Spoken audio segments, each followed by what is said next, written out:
Welcome to On Air, a podcast from the airr community. The community organizes and coordinates researchers studying all aspects of B and T cell receptor repertoires. The podcast is supported by the Antibody Society.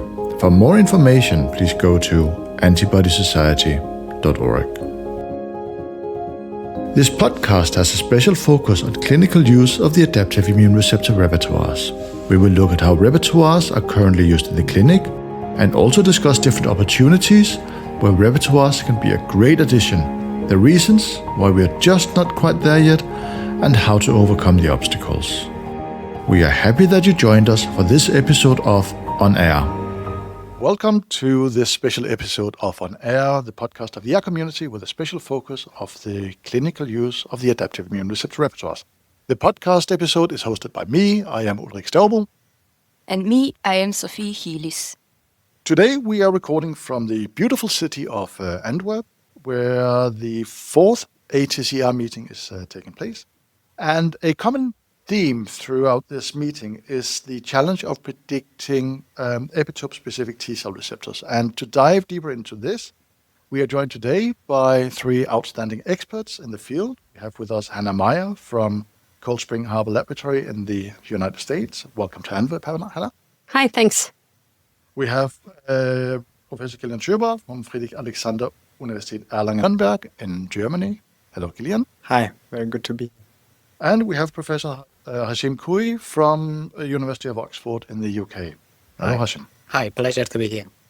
Before we dive in, we would like to start with a quick introduction around. So could each of you maybe briefly share what your main research goals are and explain how epitope-specific TCRs or antigen-specific TCRs fit into your work? Maybe we can start from left to right.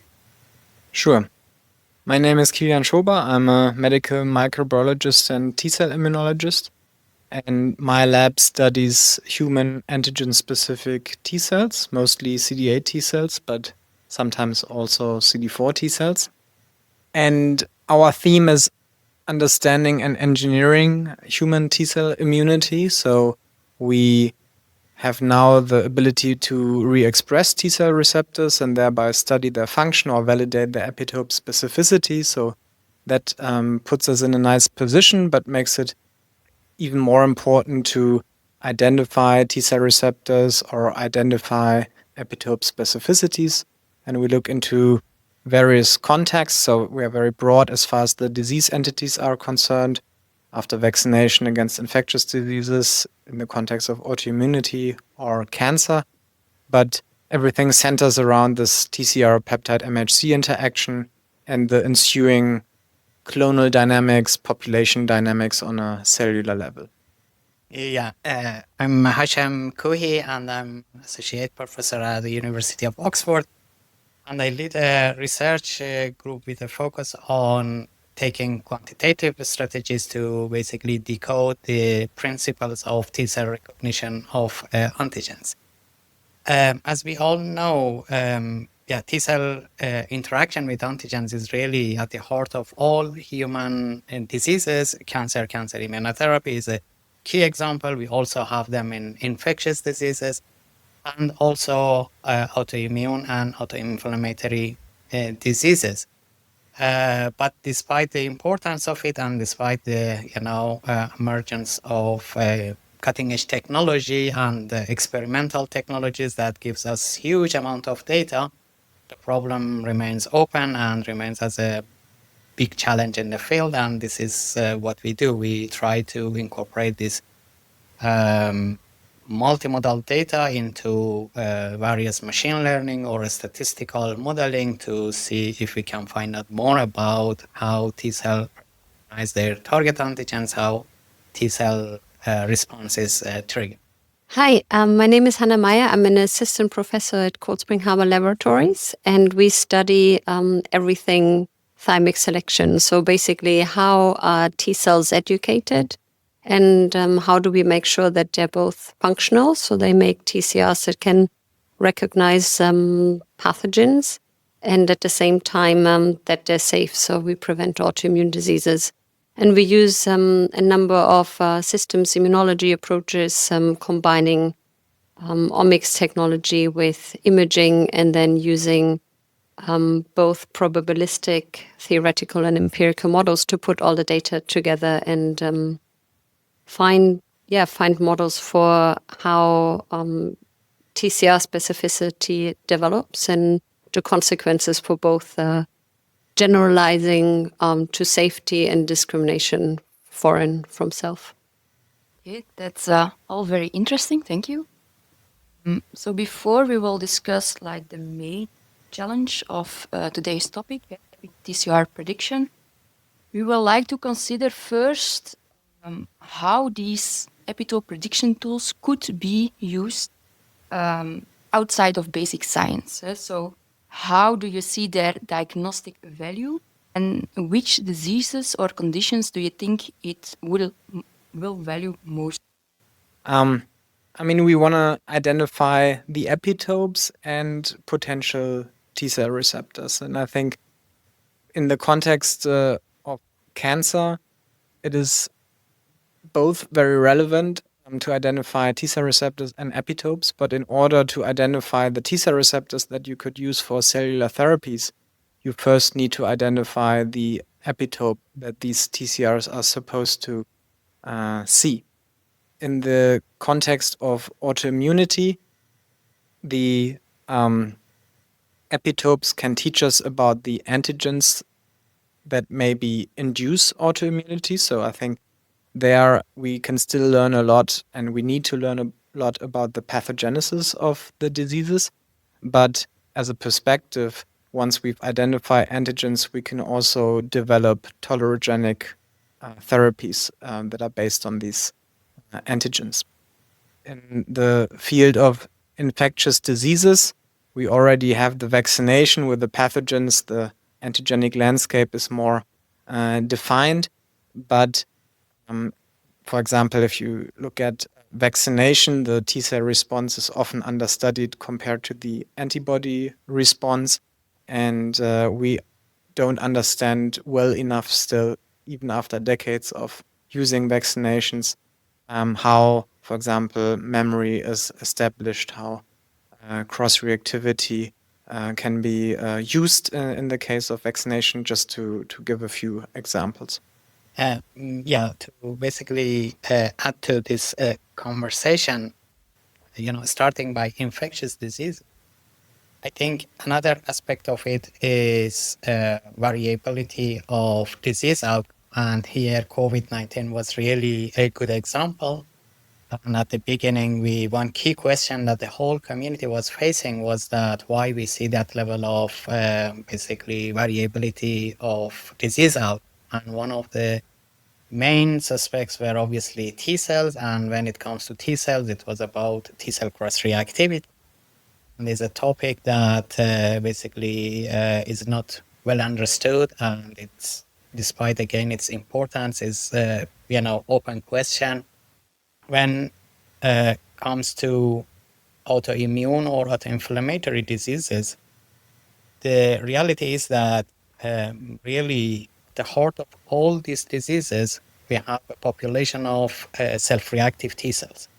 But what these T cells are reacting to is a mystery. We don't know why they do that, what is triggering them, and why.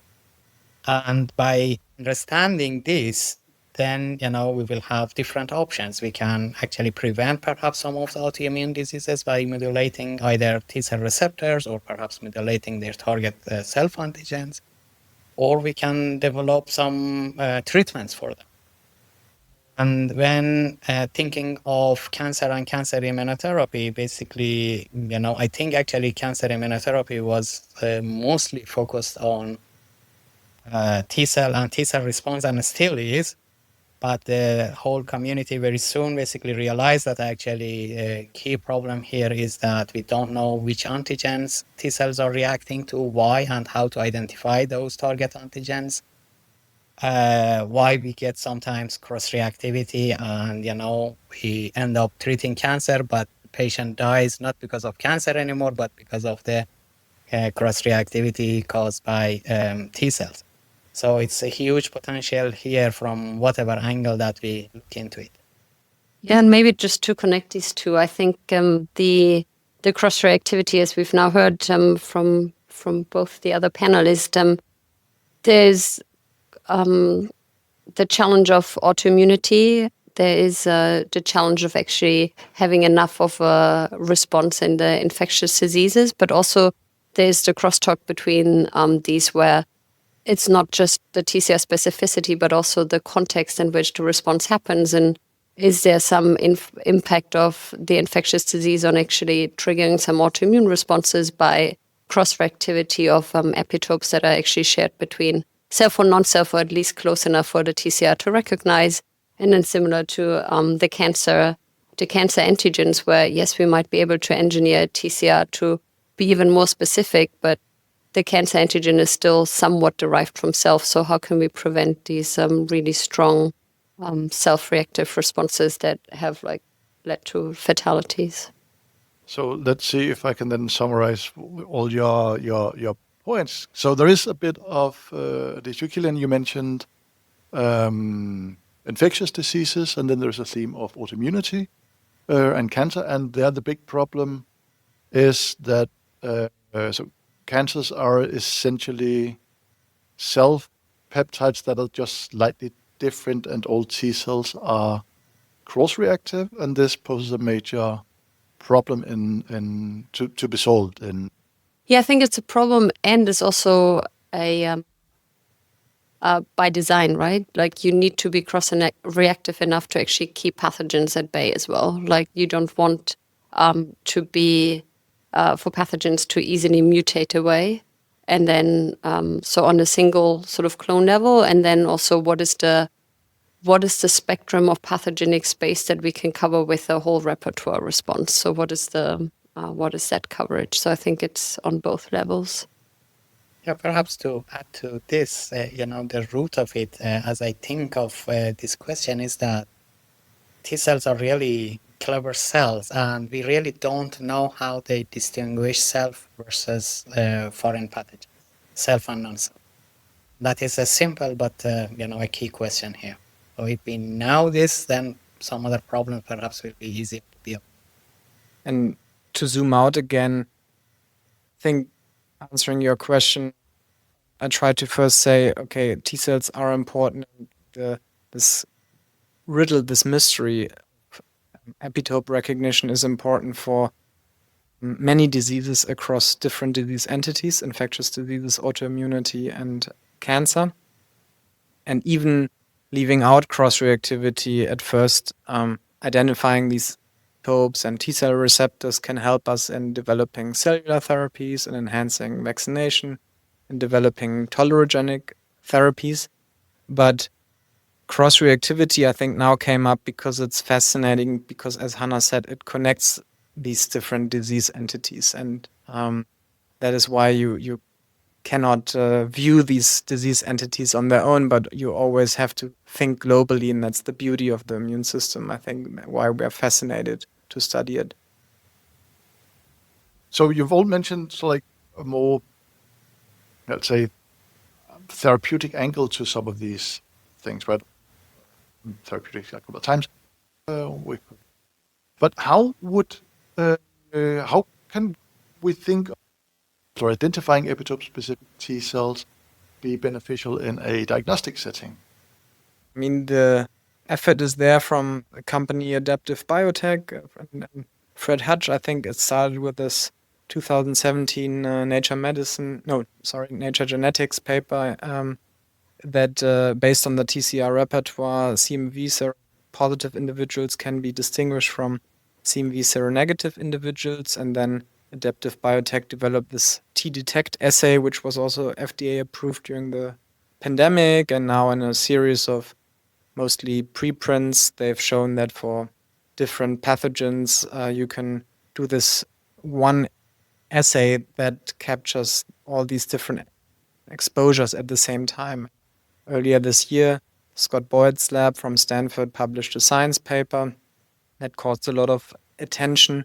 There has been some criticism also by the Adaptive Biotech group that we should take care to not be too prone to certain biases with data collected through different studies, that not the disease, but actually the specific cohort is detected.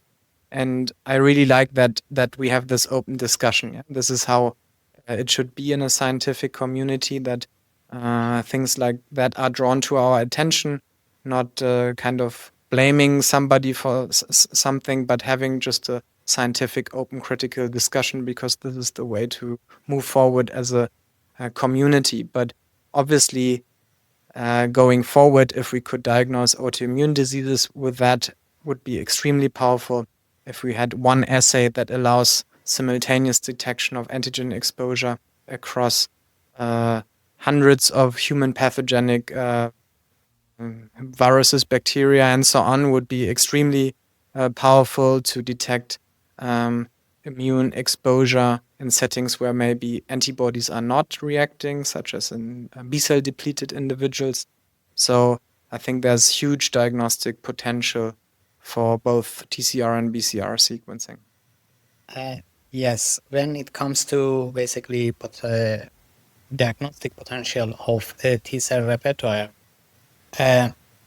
thinking of an ideal world, basically we should be able to infer whatever disease or pathogen that an individual has been faced by looking into their repertoire. Obviously, we are far away from that, but this is an ideal world for that we aim for. And again, we should note that obviously we have different populations of T cells. Some of them, they circulate in our blood all the time. Some of them, they basically sit in a specific tissue. There are, complexities there. But imagine a time that we can take a droplet of blood from an individual, and we can actually see what disease they have been faced, what signature they are actually there from disease perspective. I think it will be highly useful and informative if we can do that. There are some attempts going there. There are some basically efforts, and good results are coming out, but we have a long way to go. I really like this idea, and we're not there yet. Do you have an estimation of how much years it will cost us to do this kind of blood testing and to see which diseases a specific individual had or is having at that time? Yeah, I think that's a good question. But I think if we're sticking with the ideal world where, quotes, all we have to do is sequence the repertoire, I think we're still a bit away from this. But I think the methods or the technologies that are coming out now that we've also heard at the conference are how can we actually scale up getting this information about the repertoire. We still, even though now we might be able to get millions of paired sequences, which is really critical for figuring out the specificity, to actually know about the alpha and beta chain of the receptors. We still cannot simply look at the sequence and predict it, but at least now we can do, or we might be able to do these things at scale at much lower costs. And then I think once we can do these things and then in parallel develop these prediction tools, then sort of the data and the data generation technologies and the computational technologies can sort of bounce off one another and go hand in hand, especially in settings where we can then actually perturb the system,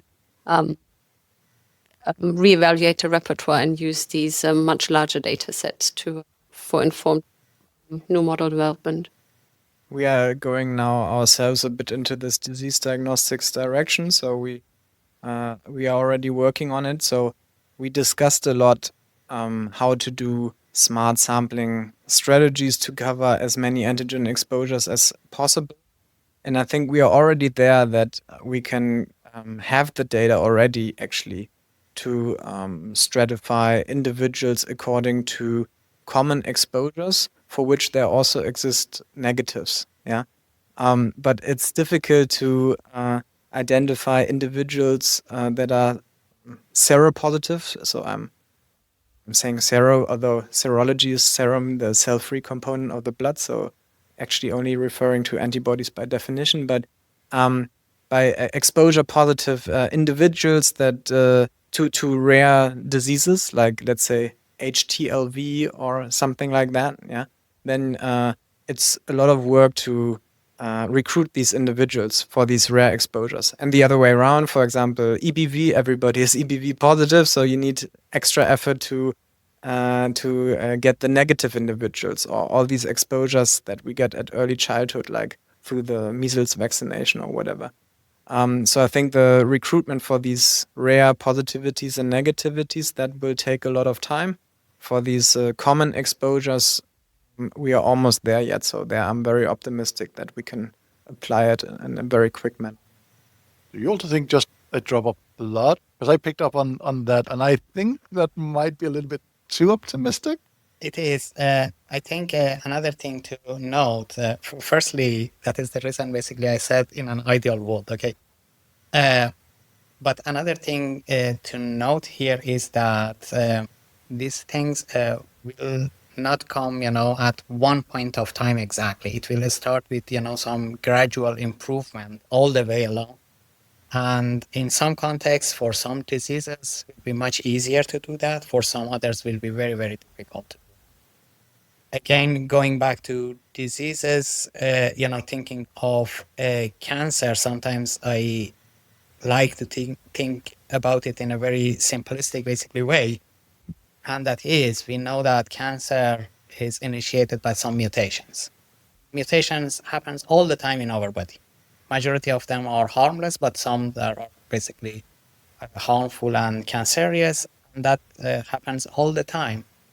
But I think T cells first are okay to find them and kill them without we know them. Then it comes a point that there's basically a equilibrium between T cell response, mutations. After that, cancerous cells basically take over, they fool T cells, and then that is the time we see some symptoms, we go to doctors, and then, the diagnosis of a cancer. So again, in an ideal world, if we be in a position to be able to take a blood and then see actually what's going on, then perhaps we can prevent cancer. But that is long, long way away from now.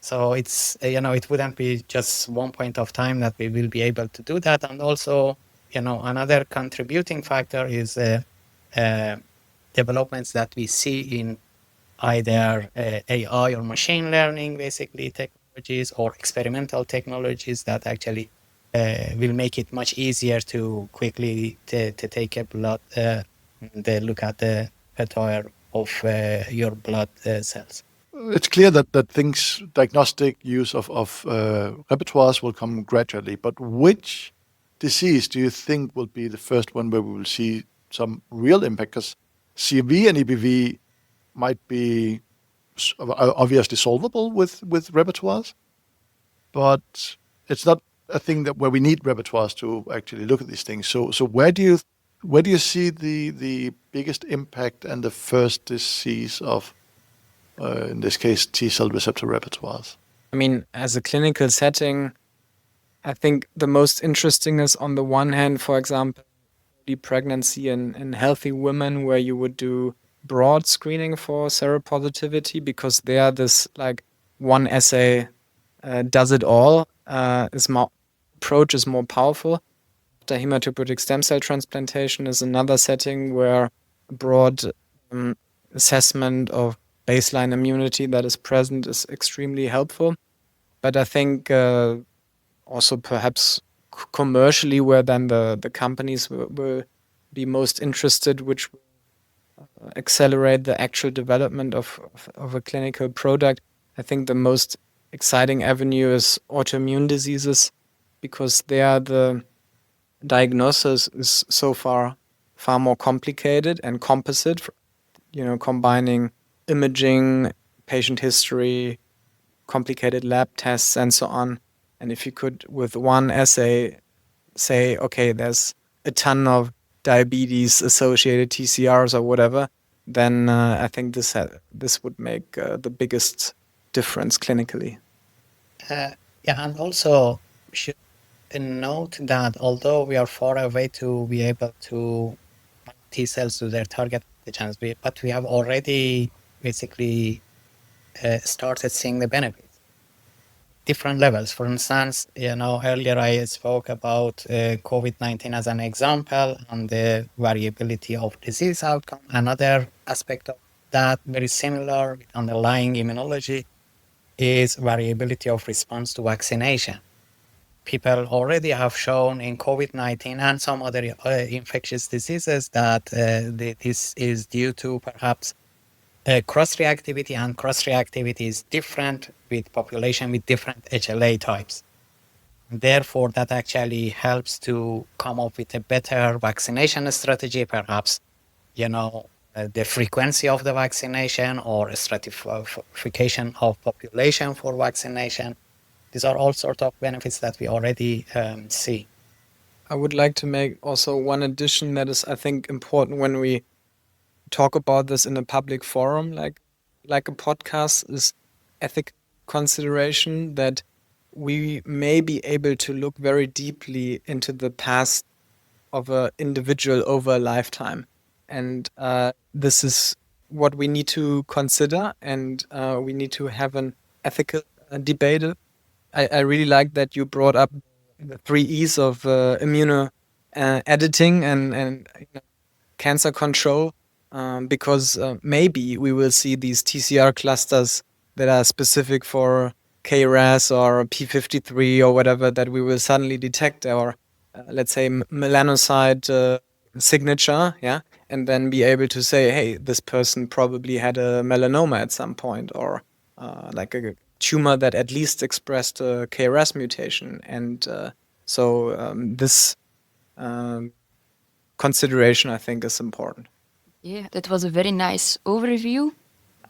So I think the conclusion is we need good models to understand what the T cells are targeting, but there is still much research needed in order to have high-performing models. And at this point, we are wondering what are actually the main bottlenecks with the current models, or what do you think is needed to reach the high-performing models that we actually need? Perhaps explain first what you mean by the term model, because so far I think we mainly talked about knowledge about epitope TCR interactions more. And my understanding is more that a model could, for example, be a mathematical model that is used to predict epitope specificity from a TCR, but that is a very specific task or workflow. So how I understood the diagnostic value of the TCR repertoire is that based on the list of TCRs that we get from the blood, we actually want to know what is going on or what has been going on. And to do this, we need to link these TCRs with epitopes. So I'm thinking about epitope-specific models, machine learning models that can be trained to actually predict the epitope specificity of a TCR or a TCR repertoire. Yeah, I mean, this is why I asked this question again, because I think it's an important component of the discussion.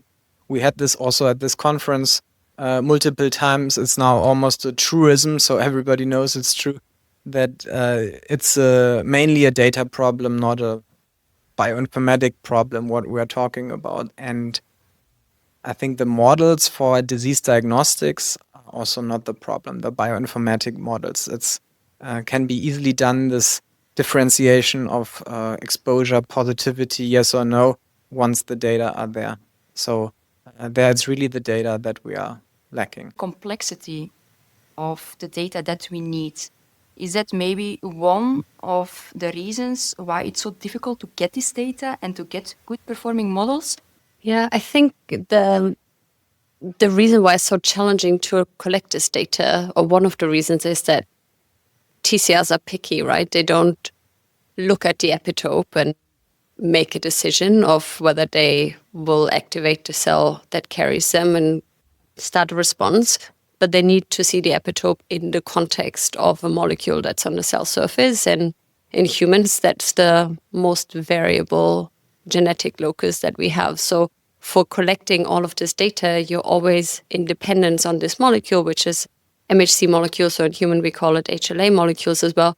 So for doing very targeted assays, you always have to consider the HLA context. So the assay that works in one person will give different results in another person. And one of the key challenges is just because you don't see the data doesn't mean it's a true negative. So how can we be sure just because nobody has reported this observation, it's not something that might occur in a different context? And then how can we generate a data set where we have a lot of trust in these true negatives? And then how can we sample this really vast space of epitopes to get a good representation of the true positive? So I think one way that might help from a computational perspective as well is with the data that's there already, can we think about algorithms that can allow us to think about sort of packing space and what are the epitopes that we would actually need to test in certain contexts, and thereby inform the experimental methods or the experimental assays that should be conducted. So, if I understand correctly, you think that with the data that we have now, we can estimate a little bit what the entire diversity is and which epitopes and which TCR information we need to add with new experiments to actually fill these gaps to train better prediction models. Yeah, I think it's imagine it's like a really vast space that's covered by some curtain, just because I see the curtain around us here, and then you get these little peaks under the curtain, but you just don't know what's where you haven't peeked. Is there nothing to be seen, or is there something to be seen but nobody has figured out that you need to pick up the curtain at that point? So how can we think about, and we cannot lift the curtain all at once, so how can we figure out where to look under the curtain to get the most amount of information out? Yeah, basically, to answer this question, I just wanted to take one step back and look into it more general. The ultimate goal here is to be able to map TCRs to their target antigens, whatever that is. And no matter it's computational or it's experimental. But in both fields, we have not made huge success. We have made some success, but there are actually a lot to explore. At the experimental side, very generally thinking about that, we can actually think of two different categories. One is that basically you know the TCR, and the question is that what target antigens they are recognizing. And here, obviously, there are some technologies out there, but the problem is that most of these technologies right now are low throughput.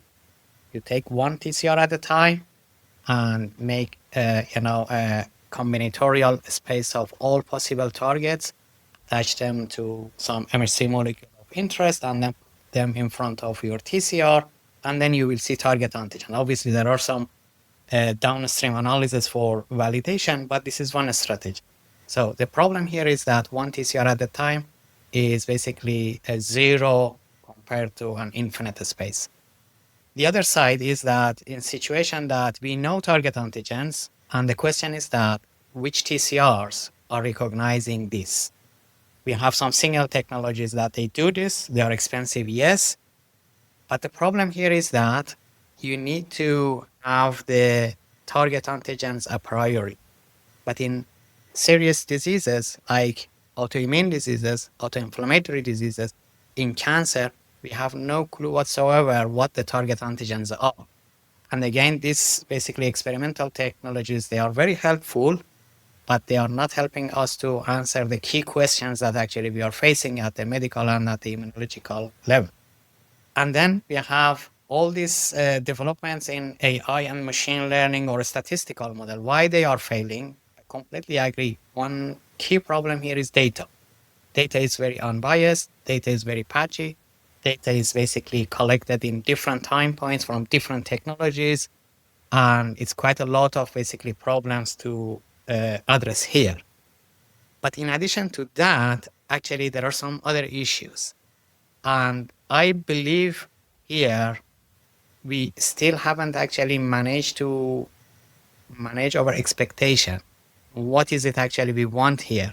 It's not a simple one-to-one map between TCRs and their target antigens. What we are facing here is a very complex language.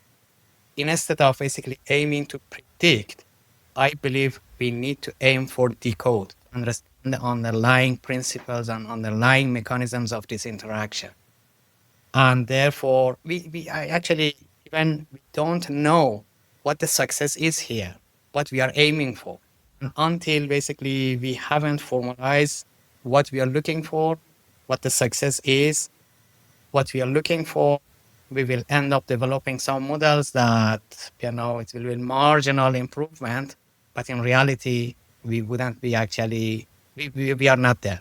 So the question is, But maybe just to add, I agree with the encoding, decoding bit, but I think it might not be sufficient for our understanding, but I think it is necessary for our understanding to have this data and have a solid, ideally interpretable model that will get us one or a few steps closer to the decoding Absolutely, problem. absolutely. I completely agree. One good example here is predicting basically slightly different, but it's a good example is predicting protein structure. It was an open question, and now it is solved, at least to some extent. But right now, there are actually a few months ago, there were some series of perspective papers, some from AlphaFold developers that code what we are having. AlphaFold is actually a very modern microscope. It allows us to see the structure, but it doesn't actually help us to understand the mechanistics of protein folding. I think, yes, I agree that we need to do that. I mean, similar to AlphaFold, we needed to be able to predict the structure. But now that we can do this, then what is the underlying principles? What are the protein functions? Understanding remains important. And I sometimes also talk about pseudo-precision. Yeah, we are able to measure many aspects of the immune system in a very sophisticated manner now, but this doesn't always mean that we understand it better. Just measuring, producing data, but we need to be still hypothesis-driven and carefully think about the big picture. And to add to that, Hannah displayed it in her talk also beautifully that we are confronted with this combinatorial complexity. And you said this in the introduction as well, that we have the complexity on the TCR side and we have the complexity on the epitope side. And experimentally, just as a rule of thumb, if we say we can handle a complexity of 10 to the 6, then, I mean, if we screen one TCR, we can use these genome-wide technologies now to screen for, let's say, 10 to the 6 epitopes. If we have one epitope, let's say we use a FAX tetramer, and we sort the cells and we do the sequencing, we can look at one epitope and then 10 to the 6 TCRs, and then combining DNA barcoded tetramers with single cell sequencing, we can do complexity of 10 to the 2 multiplied with 10 to the 4. So we reach again 10 to the 6 as a upper limit kind of the combinatorial complexity. And then it's depending on the disease setting, whether we say, okay, there's one TCR that interests us. And then we want to investigate very deeply what it recognizes, or we want to have a very broad overview. You also made an important point that if you don't know which TCR is important, but you also don't know the epitopes, where do you start? And this is the case often for cancer, and this is the case for autoimmunity. So I think we need clever ways to first come up with candidate TCRs. And this can be saying we look at clonal expansion, we look at disease-associated phenotypes, we look at disproportionate abundance in patients versus controls, we look at disproportionate abundance in tissues versus blood, for example. So all of these ways are strategies to first identify candidate clonotypes, but they remain candidate clonotypes until you validated what they recognize, and then you perhaps are able to see, yes, they recognize something interesting. And this can be a strategy how you then narrow it down to, let's say, 20 clonotypes, and then you can go up on the complexity side of the epitopes again. And that would be an experimental strategy, right? Yes. Because I understood from Hannah, so with this lifting the curtain in the right places, that we need to figure out which place it is where we need to lift the curtain, and that goes well with the idea of having so like a language. So it sounds a lot like we need to identify rules or laws for TCR, MHC, epitope interactions more than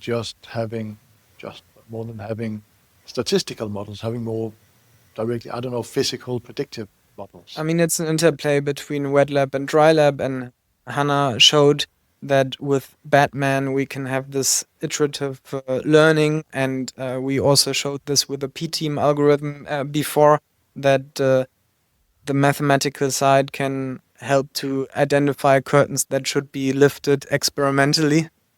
Yeah, and I really like how you sort of break it down to, we always hit like, not the limit of complexity, but at the moment, there's just a ceiling where we're at, and that ceiling probably is going to move at some point, but that we just can't be random. So whether we start on the TCR side and can then expand on the epitopes or vice versa, but we cannot just poke in the dark completely. So a peek under the curtain somewhere and then figuring out where to go, now that we're sticking with that. So if we find 20 TCRs, that's amazing. Or there's like some other, there's actually a structural TCR PMHC method out at the moment. It's on arXiv.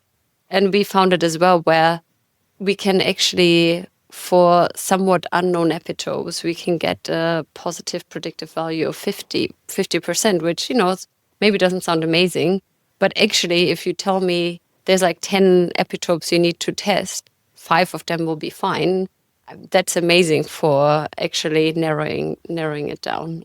So I think more tools, and as Kilian said, we can't just throw everything at it. Like clever design to figure out where to start and then build it from there to increase complexity again. You sound all very hopeful, because at first it sounded a lot like there is this huge variation on the MHC side, there's a huge variation on the TCR side, and there's a huge variation on the epitope side, which means that we have a gigantic data space that we somehow need to solve before we can get to proper data that can train the models that we already have that are good, but the failing lies in the model. But now it sounds a lot like it's not such an impossible task. No, actually, as I said earlier, and also Kilian and Hannah said, we need to manage our expectation first of all, and then taking these well-planned strategies, collaborative strategies, back and forth, and basically active learning strategies. These are more prone to be successful and be impactful, rather than going to collecting some data that perhaps was generated completely for a different idea. It's like, forensic investigation post-mortem. So you might get something, but if you know basically what you are going, what your goals are, what your plans are. I told this to trainees during the conference earlier today, that I'm still young, at least I consider myself fairly young still. And 10 years ago as a postdoc, I did the single-cell PCR manually to retrieve the TCRs one cell at a time. And if I had an experiment with 48 cells, this was a big experiment. And I had like a efficacy of alpha-beta pairing of, let's say, 4% success rate. And here we are looking at millions of TCRs, thousands of TCRs identified, thousands of TCRs can be synthesized very, very quickly and so on. So it's amazing how the field has moved forward in those 10 years. So if we say it's a data problem, not a model problem, at least I say that as an experimentalist. The modelists probably disagree a bit, but if it's a data problem, I don't think the technology is the bottleneck, because amazing technology is already there, and we just have to. Everybody will generate better technology, so this is not something we have to actively push. Like, this is happening anyway. Companies are interested in this and so on. So the things that we need to look out for is transparent reporting and fair share of the data. This was also raised today at the conference. This has to do with discipline, with courage, with fairness in the community. The stuff that we have to deal with is recruitment of individuals, recruiting patients with rare exposures, I think, is today perhaps 30% more quickly possible than it was 40 years ago, but the scale of TCR identification has exploded by several orders of magnitude, right? So it still takes time to recruit patients, and we cannot just accelerate this. And yeah, this is I think the stuff we need to think about, and then smart decisions. This was also raised today already, and is something that I also tell to, let's say, people who are not so familiar with T-cell research. How much of research has so far concentrated on a few epitopes, and this is such a waste of resources, right? We all perform these expensive single-cell experiments now using the same EBV, flu, SARS-CoV-2, CMV epitopes, and most of the human pathogens is completely underexplored. So this means, but then also that studies need to be rewarded on an editorial level in journals that deal with underexplored pathogens, for example, and that it's not said, hey, this is an irrelevant pathogen or nobody is looking at this, but this stuff also needs to be consciously rewarded by the editors and by the reviewers. Yeah, and I think to add to this is not just on the epitope level, right? Like actually getting diversity on the HLA alleles that we're interested in. Like if you want to find something on an A201, you're doing pretty well. But then you go out there, and so actually patient recruitment, not just people of white European ancestry, but actually of different backgrounds, so we get more HLA diversity, which I think ultimately, for in the disease context and diagnostic context is going to be super important. But the fairness level of actually bringing everybody together and everybody to benefit from these technologies is going to be super important. Then I want to ask a question about different studies and different assay types, because this was an issue also raised earlier on and during our conversation here. So how could one then handle this? So there is a lot of sentiment for open data, sharing data, but there will be no standardized way of doing things. This, I think, will simply just not happen. We can standardize many things, but overall there will be differences. And how can this be addressed then? Because that will be, if I understand correctly, still a problem. And I thought it was beautiful how you said it. As long as the data is findable, it's already good. Yeah, and if the data is deposited in a conscious manner, like 80% of the job is already done. So if Hannah needs to, with the RBG values of a heat map or whatever, quantify the data herself, then it's bad, right? I think this is far more important than if we have it 100% standardized or if we're all using the same platform. If it's in the end 3 or 4 platforms, fine. Yeah, it shouldn't be like 87 platforms that we need to search. Yeah, that like the raw data, right? So you can, if you need to combine all of these, if you have the raw data, you can find a way of doing it. But yeah, so that's the important thing. It's very close to my heart. But I think the other thing, and actually we've seen this in some talks today, is we keep coming back to this. Like technologies are evolving, and some of the techniques, like for instance, one platform is using these dextamers to pull down TCRs that bind this epitope, and you need to like load the peptides onto these dextamers. But in the past, or these initial sort of bigger data sets that came out there, I feel like people were quite concerned about false positives because you got these spurious results. But then actually today, a student actually showed how you, through a good way of including replicates, not actually in the sequencing, but in this tetramer loading or dexamer loading, you can actually increase the confidence in the results much better. And if this is something that then the community takes on in conferences like this, actually, where people can talk about sort of unfinished stories and talk about the experience of the boring things, like what are the controls that you include that you often don't see in flashy talks, then I think we can actually move forward and then ultimately as a field develop more confidence into the data that we generate. Yeah, you ask about basically the problem of different data types and how to standardize these data sets to make best use of it. I think one beauty of multidisciplinary work is that it's a back and forth communications.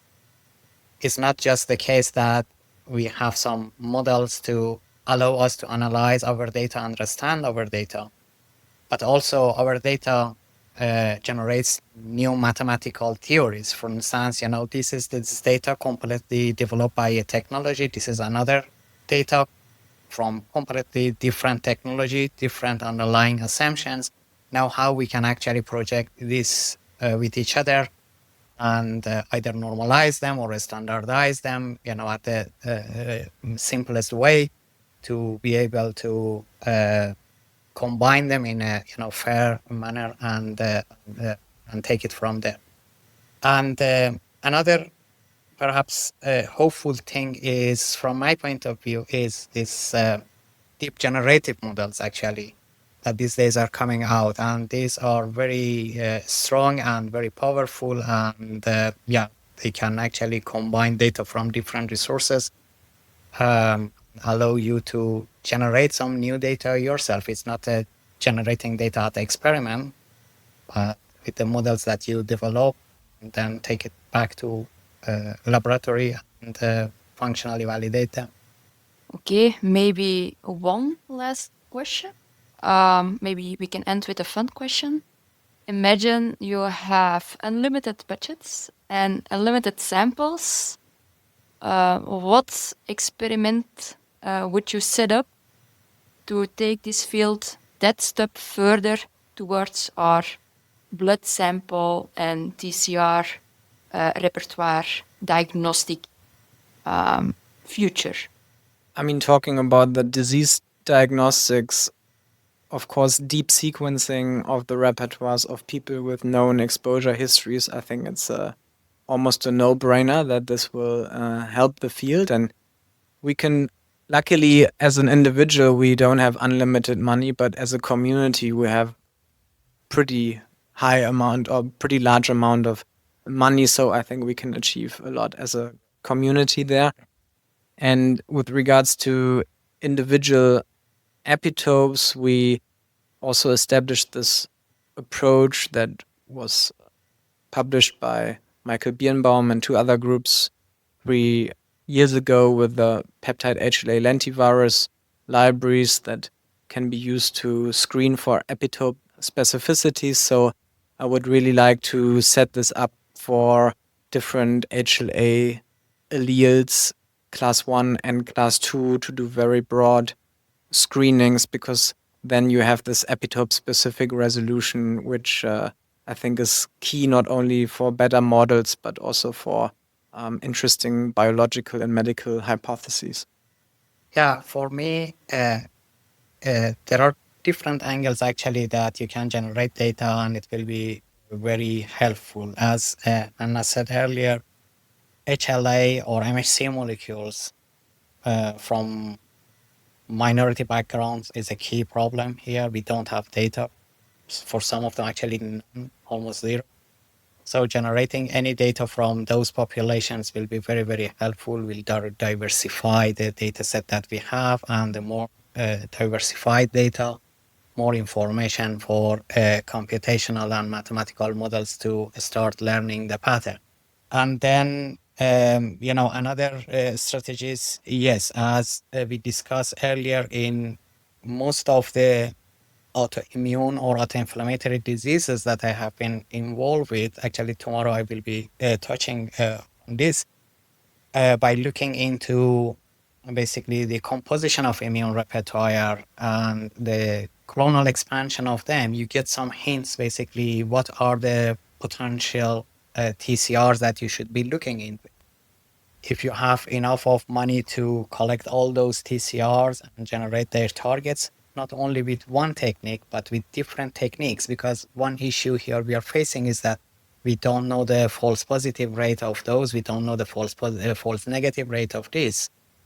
But if you develop such a data set with different techniques, then it will allow you to see the consistency between technologies.